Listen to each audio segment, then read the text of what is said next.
राधे राधे, जय श्री कृष्णा। मैं निर्मला पांडे अपने यूट्यूब चैनल पे आप लोग का स्वागत करती हूँ। कैसे हो मेरे भाई बहन, मेरे यूट्यूब फैमिली। आशा करती हूँ आप लोग ठीक होंगे। आज मैं एक नाच गीत गा रही हूँ। आप लोग को अच्छा लगे तो लाइक शेयर सब्सक्राइब जरूर करना। थोड़ा थोड़ा हमें भी सपोर्ट करना। आप लोग जैसे सबको करते हो वैसे हमें भी करना। ज़्यादा नहीं तो थोड़ा तो कर देना।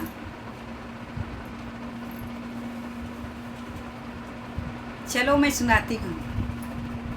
फाटल बचुनरी हमार हो, सैया चलता बाजारे। फाटल बचुनरी हमार हो, सैया चलता बाजारे।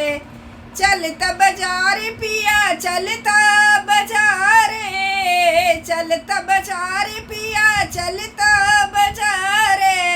फाटल बचुनरी हमार हो, सैया चलता बाजारे। दुआरे पर बैठा ससुर मोर निहारे, दुआरे पे बैठा ससुर मोर निहारे। ससुर देख के गईले लजाई हो, सैया चलता बाजारे। ससुर से गईले लजाई हो, सैया चलता बाजारे। फाटल बचुनरी हमार हो, सैया चलता बाजारे।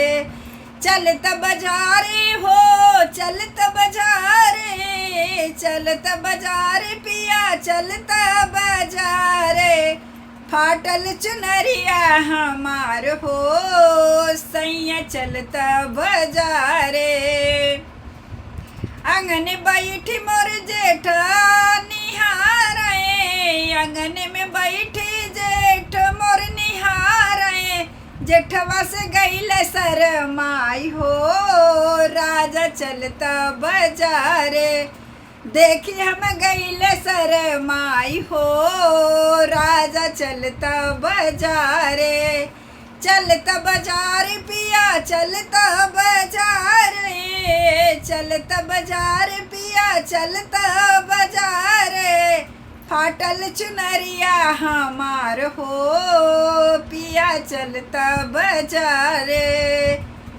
फाटल चुनरिया हमार हो, पिया चलता बाजारे। छतवा पर चढ़ के देवर मोर निहारे, छतवा पर चढ़ के देवर मोर निहारे। देवर से दिहे मुस्काई हो, राजा चलता बाजारे। जेठवा से के की है मुस्काई हो, राजा चलता बाजारे। चलता बाजार पिया चलता बाजारे। फाटल चुनरिया हमार हो, पिया चलता बाजारे। फाटल चुनरिया हमार हो, पिया चलता बाजारे। दुआर खड़ा मोर नंदोइया निहारे, दुआरे खड़ा नंदोइया निहारे। नंदोई निहारे पड़ोसी मोर निहारे, नंदोई निहारे पड़ोसी निहारे।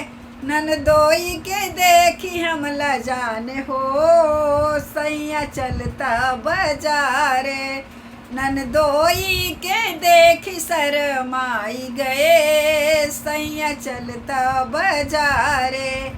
फाटल चुनरिया हमार हो, पिया चलता बाजारे। फाटल चुनरिया हमार हो, पिया चलता बाजारे। चलता बाजारे हो, चलता बाजारे, चलता बाजार पिया चलता बाजारे। फाटल चुनरिया हमार हो, पिया चलता बाजारे। फाटल चुनरिया हमार हो, सैया चलता बाजारे।